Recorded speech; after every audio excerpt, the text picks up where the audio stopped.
Olá, seja bem-vindo a você que está acompanhando a gente nessa série de vídeos especiais sobre recursos humanos durante esse mês de junho. E hoje a gente vai tratar de um dos processos que talvez seja aí dos mais importantes dentro de recursos humanos, que é a gestão de talentos, né? A identificação daqueles profissionais que são chave para a empresa e que por isso precisam ser mantidos, desenvolvidos, né?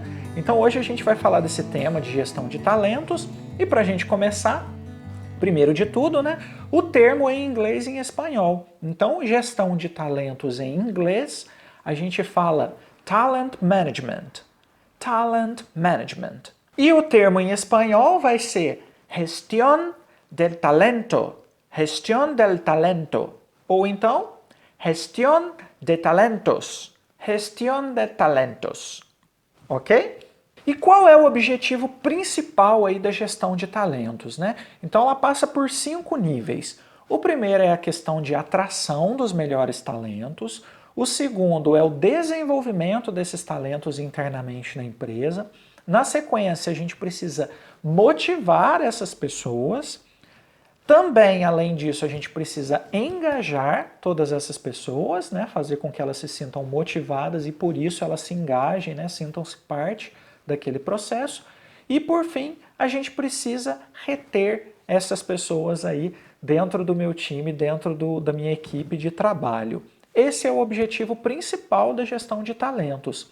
E a gestão de talentos, obviamente, ela envolve diversas outras funções, inclusive funções que a gente já estudou dentro dos processos de recursos humanos. E essas funções são principalmente a questão da avaliação de desempenho, a questão de desenvolvimento de lideranças, treinamento e desenvolvimento, recrutamento e seleção,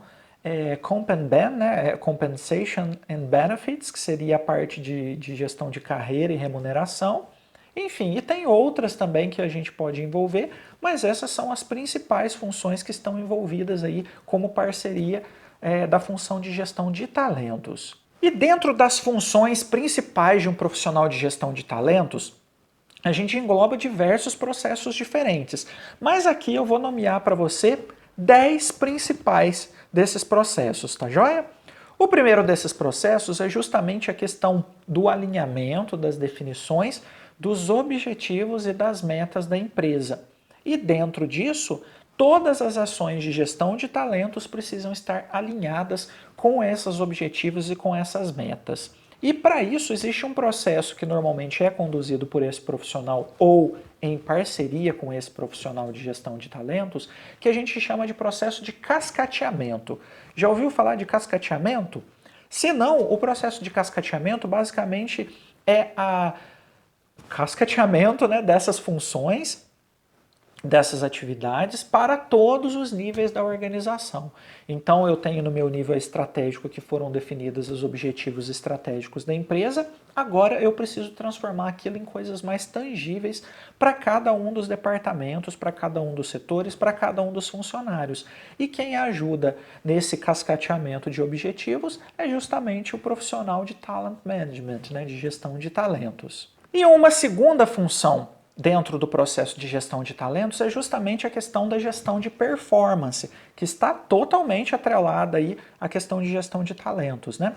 E a gestão de performance, ela passa desde a questão da avaliação de desempenho até justamente a questão do pay for performance, né?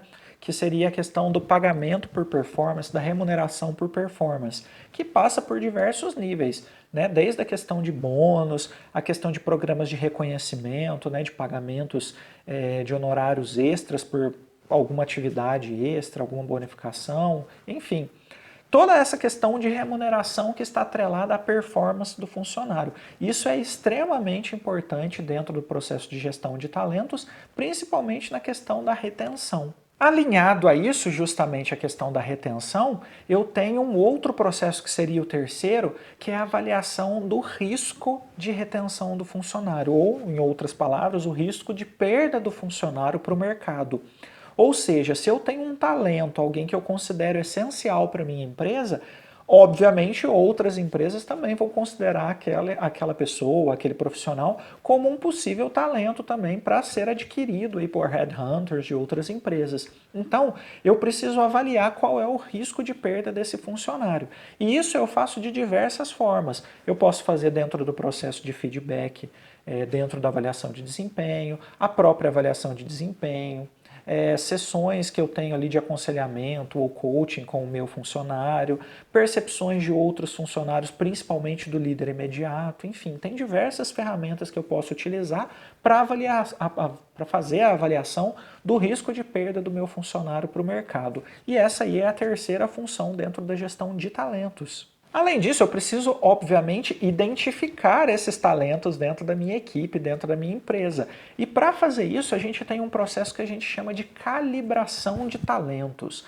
Calibração de talentos é um processo que assim, a gente conduz com diversos líderes, com diversos perfis, diversos níveis de funcionário diferente, em que a gente discute os melhores profissionais ali daqueles times, os melhores profissionais, aqueles que estão despontando ou se destacando em cada um dos setores, em cada um dos projetos, enfim. São os destaques. E para isso a gente precisa calibrar esse profissional, que seria como? A gente pega o perfil dele e discute a percepção de todos aqueles profissionais que estão ali dentro da reunião.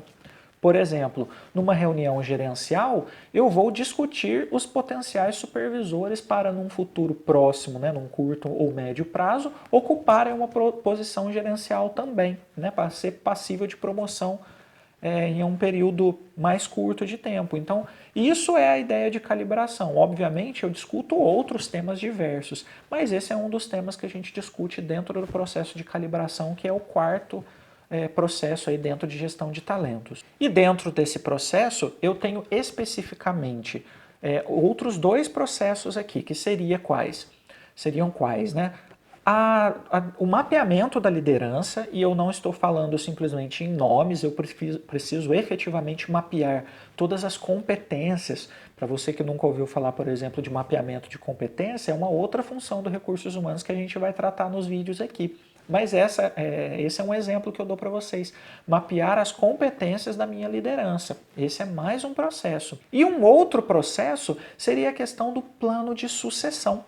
Então eu preciso efetivamente colocar potenciais que estão sendo preparados para ocupar funções superiores. Então, por exemplo, se eu tenho um diretor que vai ser promovido a vice-presidente, por exemplo, eu preciso ter algum dos gerentes que vai ocupar aquela função de diretor, ou mais de um gerente, né? Às vezes eu tenho aquela função de diretoria, ela vai ser quebrada em 2 ou 3 outras funções em que eu tenho outros diretores ali, né? Que vão ocupar, ou mesmo gerente sênior. E aí eu preciso efetivamente saber quem são essas pessoas para eu prepará-las para isso, primeiramente, né? Primeiro de tudo. E para isso eu preciso aí de mais uma das funções de gestão de talentos, que é o plano de sucessão. Em conjunto com o pessoal de treinamento e desenvolvimento, eu tenho mais uma função de gestão de talentos aqui, que é o quê? Eu identifiquei os meus líderes, eu identifiquei meus sucessores, eu identifiquei meus potenciais, agora eu preciso desenvolvê-los. E para isso eu preciso criar programas de desenvolvimento desses líderes, desses sucessores. E para isso eu conto com a ajuda aí do pessoal de treinamento e desenvolvimento. E esses programas, eles podem ser diversos tipos de programa de desenvolvimento.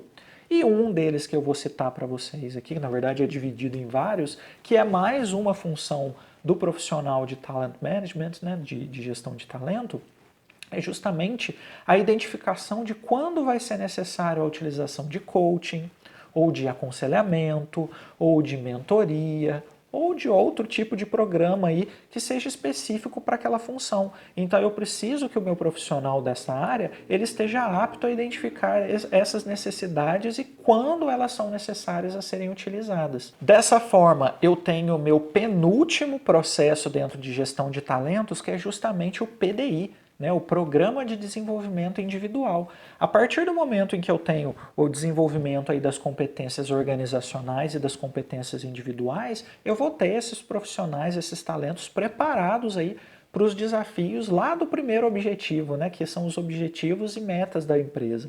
Então eu preciso desses planejamentos individuais também, não somente esses organizacionais. E para isso, um profissional de gestão de talentos deve atuar também. E por fim, para a gente gerir todos esses dados, né, todas essas informações e conseguir entregar um resultado adequado, a gente tem a 10ª função dentro dos processos de gestão de talento, que é justamente a gestão de dados. Né? E para isso eu conto normalmente com softwares especializados para eu poder gerir toda essa infinidade de informações que eu recebo dos meus potenciais talentos, dos meus sucessores, dos meus líderes, para eu poder efetivamente entregar processos, procedimentos e estratégias adequadas para cada uma das situações que eu tenho. E para isso eu preciso ter o profissional de gestão de talentos com uma função de análise de dados bem aguçada, né? E obviamente com a ferramenta adequada. Por isso a gente tem a gestão de dados através de sistemas, de softwares, como uma das funções também principais dentro de gestão de talentos. E aí, gostou dessa função? Essa função é crítica dentro de qualquer empresa para garantir o sucesso dessa empresa diante dos desafios que eles vão enfrentar no mercado. Então eu dou meus parabéns para você que atua nessa área aqui como um profissional de gestão de talentos dentro de recursos humanos. E já deixo aqui o pedido para você que gostou desse tema, se inscrever aqui no nosso canal uma vez mais, se você ainda não é inscrito, fazer esse pedido, né, uma vez mais para você. Se você já é inscrito, a gente pede que, por favor, dê o seu like aqui, com certeza você gostou desse conteúdo aqui hoje. Mas a gente pede o por favor justamente porque isso ajuda o nosso canal. Para você pode não fazer muita diferença, só dar um clique aqui, mas para a gente faz muita diferença. Então eu vou pedir para você clicar aqui embaixo, para você dar aquele like aqui pra gente, para que a gente continue crescendo o nosso canal, tá legal? Pessoal, não deixem de conferir os nossos próximos vídeos aqui do canal e a gente se encontra nesse próximo vídeo amanhã aqui, tá legal?